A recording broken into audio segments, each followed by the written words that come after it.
এক সময়ের শান্তিপূর্ণ গ্রাম কুকুরিয়াগি। এখানে কুকুরেরা মানুষের মতো জীবনযাপন করে।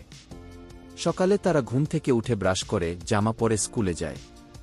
কেউ শিক্ষক, কেউ ডাক্তার, কেউ দোকানদার। পুরো গ্রাম আনন্দে ভরা।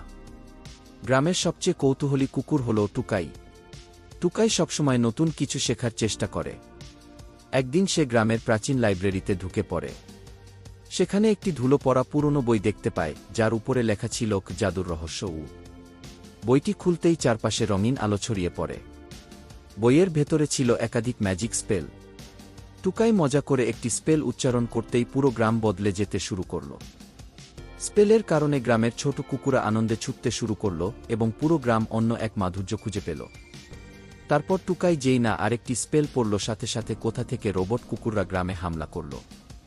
তারপর টুকাই তার বুদ্ধি দিয়ে আবার ফিরতি স্পেল পড়ল এবং রোবট কুকুর চলে গেল। তারপর পুরো গ্রামে আবার শান্তি ফিরে আসে।